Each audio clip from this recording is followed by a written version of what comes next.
yang sangat bagus. Ya, beliau mengatakan, man arada dunya fa'alaihi bil ilmi. Siapa yang pengen memakmurkan, dapat dunia, kenikmatan dunia, maka dia mesti punya ilmu. Benar kan? Ya, S1, ya, beda jangkauannya dengan S2. Beda jangkauan dengan S3. Semakin tinggi, maka semakin luas dia dapatkan, semakin banyak bisa dia raih. Pun demikian, ya, di militer juga kepangkatan akan sangat menentukan. Ya, mohon maaf sebesar-besarnya, di perusahaan juga sama. Ya, level karyawan beda dengan manajer, beda dengan direktur. Ya, ada nanti lagi yang lainnya sisi lain, ada komisaris, ada macam-macam lagi. Semua aspek. Jadi kalau kita memang ingin meraih bagian dari dunia, maka ilmu, maka belajar yang pintar. Ya, belajar. Nanti kita akan lihat seperti apa cara belajarnya. Ini ada turunan-turunannya dan diatur oleh Quran itu sangat luar biasa. Semua aspeknya. Ya. Pun demikian dengan ibadah. Wa man aradal akhirah fa'alaihi bil ilmi. Ya, fa'alaihi bil ilmi. Siapa yang pengen akhirat, maka harus punya ilmunya. Nggak mungkin kita ngejar surga kalau nggak punya ilmunya, bisa terpeleset nanti. Ya. Bagaimana ngejar akhirat dengan ilmu apa nih? Apa Anda mau kejar dengan puasa, atau mau kejar dengan sholat, kejar dengan infak, seperti apa ilmunya, eksekusinya bagaimana, tetap menggunakan ilmu. Wa man aradahuma fa'alaihi bil ilmi. Siapa yang menginginkan keduanya, makmur dunia dan bahagia akhirat, ya ibadahnya bagus, dunianya hebat, maka tetap itu pun butuh ilmu. Jadi dasar ilmu pada asalnya diberikan oleh Allah Subhanahu wa taala untuk mendukung segala kemudahan dan percepatan misi kita di dunia dan pencarian bekal kita di dunia untuk menuju akhirat yang terbaik. Jadi sebetulnya ilmu itu kunci dunia akhirat. Diberikan oleh Allah itu positif. Nah, jadi kalau dimanfaatkan setan pada arah yang negatif, itu patut waspada kita. Karena itu kita jaga. Nah, jaganya seperti apa? Ya, nanti di ayat 31 saat masuk Al-Baqarah ayat 31, sekarang masih 6 sampai 7 ya. Udah setahun tuh, masih sampai 7 ayat. Sabar nggak apa-apa ya. Mudah-mudahan mungkin 3 tahun lagi sampai ayat 31. Tapi bocorannya begini, ya. Ya, kita lihat gini ya. Nanti ini ingin menegaskan sebelum sampai ke sini, Lihat sini baik-baik. Mohon izin ya. Adam tadi bekal pertamanya sebelum bertegas di bumi diberikan apa? Pengetahuan kan? Baik. Yuk sekali lagi, Adam itu nabi bukan? Nabi ya, nah, Adam itu nabi. Ya, dari mana dalilnya? Pakai dalil. Ya, dipilih oleh Allah untuk membawa misinya secara pribadi. Ya, lingkungan terdekatnya saja, tidak di-share ke lingkungan yang lebih luas. Ya, kalau lingkungan lebih luas disebut dengan rasul. Ya, kalau dia punya umat, ya, dia ada masyarakat, diberikan tugas berdakwah, itu namanya rasul, bawa risalah, pesan untuk disampaikan. Tapi kalau hanya untuk pribadinya dan keluarga terdekatnya, itu disebut dengan apa? Nabi. Ya, Adam nabi bukan rasul. Karena zaman Nabi Adam umatnya mana? Yang ada kan cuma istrinya, ya, dan anaknya gitu ya. Karena beliau disebut dengan nabi. Adapun nabi dan rasul itu redaksinya, diksinya ketika disampaikan oleh Al-Qur'an itu terpilih. Bahasa terpilih bahasa Arab itu istafa kalau dari Allah. Ya, orangnya disebut Mustafa. Makanya Rasulullah disebut Al-Mustafa. Jelas ya? Hanna, Habibatul Mustafa. Hanna ya yang sangat mencintai Rasulullah sallallahu alaihi wasallam. Ya, Amelia Habibatul Mustafa. Misalnya kan, harapanku putriku menjadi pecinta Rasulullah sallallahu alaihi wasallam. Misal, ya. Nah, ini Adam disebut oleh Allah termasuk dipilih istafa. Dalilnya Quran surah ketiga. Ali Imran. Di ayat yang ke-33. Ya. Paling kiri, agak ke tengah sedikit. Innallaha astafa Adama wa Nuha wa ala Ibrahim wa ala Imran 'alal alamin. Sungguh Allah telah memilih Adam alaihi salam, istafa. Kemudian Nuh alaihi salam, Adam nabi, Nuh rasul. Tapi personalnya baik. Baru ketika itu wa ala Ibrahim, satu keluarga Ibrahim yang baik. Jadi kalau Anda ingin lihat prototipe Adam secara pribadi bagus, silahkan. Nuh silahkan, lihat kesabarannya, dakwahnya, yang lihat pada orientasi ikhtiar bukan hasil, 950 tahun berdakwah yang ada, yang yakin cuma sekian, bisa terhitung dengan jari. Jangan dilihat lamanya, yang dilihat ikhtiarnya. Kalaupun Anda mengabdi, nggak banyak orang misalnya yang jadi bagus, nggak apa-apa, ikhtiar Anda yang dilihat, bukan hasilnya. Orang kalau bekerja lihat hasil, kecewanya berat. Ya? Baik, kemudian wa ala Ibrahim, dan seluruh keluarga besarnya, jadi baik. Jadi kalau Anda ingin baik seperti Nabi Ibrahim, ya ikuti polanya seperti apa membentuk keluarga. Ya, yang pernah mengerjakan itu Imran, maka disebutkan wa ala Imran 'alal alamin. Disebutkannya keluarganya, karena di antara keluarga Imran itu ada yang jadi nabi, ada yang jadi rasul. Ya, famili jauhnya Nabi Zakaria. Ya, terdekatnya cucunya Imran. Siapa dia? Nabi Isa, rasul. Ya, Maryam menikah dengan Hannah, Imran menikah dengan Hannah. Saya koreksi, Imran menikah dengan Hannah, melahirkan Maryam. Dari Maryam turun Isa Al-Masih, ya, Mesias, alaihi salam. Jadi itu bagian dari hal yang bisa kita dapatkan. Nah, karena Adam nabi, jangan lupa Adam pun manusia. Adam manusia. Tuh, dari mana taunya? Ya, kita lihat Quran surah ke-15 misalnya. Al-Hijr ayat ke-28, wa idz qala rabbuka lil malaikati inni khaliqun basyara. Ketika Allah Rabb Muhammad SAW berfirman kepada para malaikat dan sebagian makhluk yang ada pada saat itu bahwa aku akan mencipta makhluk baru, bukan malaikat, bukan jin. Karena jin sudah ada sebelum manusia. Di ayat 27-nya, Quran surah 15 ayat 27 itu berbicara tentang jin. Wal janna khalaqnahu min qablu min naris samum. Dan jin, para jin kami ciptakan kata Allah sebelum manusia dari bahannya yang beda. Materinya tidak sama dengan manusia, yaitu dari api yang menyambar. Ya, sedangkan bashar itu manusia disebutkan 35 kali dalam Al-Quran. Selain nama Al-Ins, nama Al-Insan, nama Bani Adam pun juga demikian dengan nama tersendiri yaitu An-Nas. Jadi singkatnya, Adam manusia, Adam nabi. Jadi pada diri Adam itu alaihissalam ada fitrah kenabian, ada fitrah kemanusiaan. Sebagai manusia, Adam punya potensi segala bentuk pengetahuan. Jadi sifat kemanusiaannya tercipta, punya misi tadi di bumi dengan dua misi utama ini, maka diberikan oleh Allah segala bentuk potensi pengetahuan. Hanya fitrah kenabiannya menjadikan potensi itu langsung diaktifkan dengan pengajaran langsung dari Allah. Karena semua nabi punya fitrah pengajaran dari Allah, termasuk Nabi Muhammad SAW yang mengajarkan langsung Allah. Ya, adabani rabbi fa ahsana ta'dibi. Bahkan dalam urusan adab pun kata Nabi yang mengajarkan langsung Allah Subhanahu wa taala. Langsung ditanamkan, diberikan petunjuk. Quran pun langsung ditanamkan, beda dengan kita. Ya, Quran surah ke-75 Al-Qiyamah ayat 16 sampai 18. La tuharrik bihi lisanaka lita'jala bihi. Inna 'alaina jam'ahu wa qur'anahu fa idza qara'nahu fattabi' qur'ana. Dibimbing, jangan tergesa-gesa menggerakkan lisanmu untuk menghafalkan apa yang sedang kamu ikhtiarkan.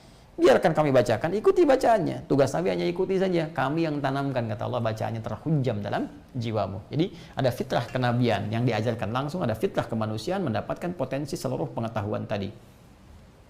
Saya, Anda, kita. Bukankah manusia? Nah, coba lagi lihat di cermin, manusia bukan? Cek lagi, manusia bukan? Manusia kan? Baik, manusia. Kita, ya kita. Manusia. Nabi bukan? Nabi bukan? Bukan kan? Bukan nabi. Bukan nabi. Sudah, ini sepakat saja, nggak usah ngaku-ngaku. Bukan nabi. Kita manusia, bukan nabi. Berarti kita punya fitrah kemanusiaan, tapi tak punya fitrah kenabian. Karena itulah kita, itu secara genetik disebut oleh Al-Quran sebagai anak cucunya Adam, keturunan Adam sama-sama manusianya. Ya Bani Adam, disebutkan 7 kali dalam Al-Quran. Ya Bani Adam, contoh Quran surah ke-7 Al-A'raf ayat 31. Ya Bani Adam, khudhu zinatakum 'inda kulli masjid. Hei anak cucu Adam, setiap kamu akan ke masjid, ada panggilan dari masjid, kenakan pakaian terindahmu. Ya, bukan cuma Nabi yang ke masjid, kita pun ke masjid, ya kan? Kenakan pakaian terindah, jangan sampai pesta. Ada undangan dari manusia pakai pakaian bagus, undangan dari Allah pakai pakaian seadanya. Cuma doanya nuntut banyak. Sukseskan aku ya Allah, lancarkan pernikahanku, getarkan jiwanya untuk menerima lamaranku. Tapi tampilan begitu jeleknya gitu kan. Yang dipilih seadanya, ya kan nggak menarik gitu. Tampil dengan elegan, tampil dengan indah, tampil dengan bagus seperti engkau memenuhi undangan manusia, maka penuhi undangan Allah lebih daripada itu. Jelas? Oke. Sekarang kembali ke sini. Kita disebut Bani Adam, anak cucunya Adam. Tapi karena kita bukan nabi, kita manusia, maka kita punya fitrah kemanusiaan terkait dengan keilmuan. Apa itu? Allah telah tanamkan pada kita seluruh potensi pengetahuan. Jadi manusia itu nggak ada yang bodoh. Sekali lagi, manusia tidak ada yang bodoh. Manusia bodoh itu cuma di lagu. Gitu ya? Manusia punya potensi pintar. Ya? Tidak ada murid yang bodoh. Hanya guru yang kurang kreatif dalam mengajar. Bahkan penelitian di barat menyebutkan manusia paling standar pun punya kapasitas memori 100 juta gigabytes. 100 juta gigabytes, Anda bayangkan tuh, 1 giga aja bisa menampung berapa banyak buku. Ini 100 juta. Yang paling standar. Anda kebayang nggak ya tadi? Wa'allama Adam al-asma'a kullaha. Allah mengajarkan pada Adam semua nama. Sekarang Anda berada di mana sekarang? Di kamar Anda, hitung benda-benda di kamar Anda berapa. Itu baru di kamar, terus list oleh Anda. Ternyata kapasitas memori Anda baru dipakai sepersekian kecil, bisa mengingat ratusan ribuan benda. Tuliskan oleh Anda kalau nggak percaya. Kita itu makhluk hebat. Dan mau jadi apapun bisa. Bisa. Jangan katakan saya nggak bisa. Menjadi ahli fisika bisa, matematika bisa, kimia bisa, ahli tafsir bisa, biologi sekaligus bisa. Makanya orang dulu itu kepakarannya di bidang ilmu luar biasa. Sampai paling sedikit ya 3-4 bidang. Orang sekarang paling 1-2. Dulu itu ahli Quran, ahli tafsir. Bisa sekalian jadi dokter, jadi ilmuwan, astronom. Ya, Al-Kindi, Al-Farabi, Al-Ghazali, Al-Khawarizmi, Ibnu Sina, Al-Battani. Ya, silahkan Anda cek. Bahkan kalau kita lihat ya sirah mereka, ya perjalanan hidup mereka, rata-rata itu Allahu Akbar, itu sangat luar biasa. Ya, ada kitab Bidayatul Mujtahid fi Nihayatul Muqtasid, karya Ibnu Rushd ya. Itu kan suka dipelajari banyak di masjid, fikih muqaran itu, ya perbandingan mazhab ini begini begitu banyak dipelajari. Itu kan yang nyusun dokter bedah, hafal Quran, paham fikih, bikin kitab fikih muqaran. Jadi kita harus optimis, pintar. Apalagi orang Indonesia. Wah, Indonesia itu berkah luar biasa. Senang kita dilahirkan di sini, cinta dengan negara kita, senang luar biasa. Potensi ilmunya banyak. Ya kita ambil jangan banyak-banyak lah dari bahasa aja. Coba silakan. Lidah orang Indonesia paling fleksibel.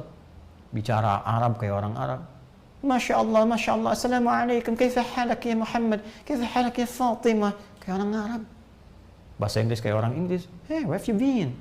How are you doing? Catch you later. Kayak orang Inggris beneran, ya, kayak orang Prancis, ya, macam-macam lah pokoknya. Bicara apapun mirip. Potashiwa, Indonesiano, Adides, saya Adi dari Indonesia. Itu luar biasa. Anda silahkan cek deh di belahan negara lain. Orang India bahasa Inggris ketahuan. Di radio pun nggak lihat orangnya udah pasti ini India. Orang Cina udah ketahuan nih Cina. Amerika udah pasti ketahuan Amerika. Ya orang Amerika bicara bahasa Sunda misalnya ketahuan juga nih. Pasti dari sini, tapi orang Indonesia itu luar biasa. Belum keilmuan. Anda bisa bayangkan nggak, duduk paling belakang, ya, kadang-kadang nggak perhatian, tiduran, ya, itu Masya Allah ujian besoknya, nilainya bisa sama, bahkan lebih. Dan orang belum tahu banyak sistem SKS, sistem kebut, bukan cuma semalam, ada 1 jam, ya kan? Ya, cuma bisa modal fotokopian dari orang, kok nilainya bisa sama gitu. Indonesia tuh, luar biasa. Duduk paling belakang nggak pernah nanya ujian nomor 1. Habis ujian lupa, itu yang celakanya di situ. Jadi potensi itu tinggi gitu. Saya mau katakan itu luar biasa. Nah karena itu kita mesti belajar dengan cara yang benar supaya berkah, tajam dan terpercaya, bisa digunakan sebagai panduan amalan dalam kehidupan.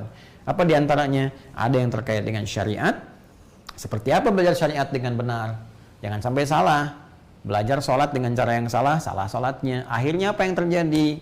Mohon maaf, manfaat sholat pun tidak terasa dalam kehidupan. Ya, nggak mungkin orang sholat kalau nggak tahu ilmunya. Ya, tidak cukup dengan subuh 2 rakaat, duhur 4, asar 4, maghrib 3, isya 4, 24, 4, 3, 4. Tapi mesti tahu bagaimana cara menunaikan yang benar ini. Takbirnya bagaimana, ruku sujudnya bagaimana. Ya, sehingga kita bisa ukur. Kata Allah, kalau orang benar sholatnya minimal jadi orang baik. Inna sholata tanha 'anil fahsya wal munkar. Quran surah ke-29 ayat ke-45. Orang sholat itu doanya terijabah. Orang sholat hatinya tenang. Orang sholat lebih dekat kepada kesuksesan dan kebahagiaan. Orang sholat itu bahagia.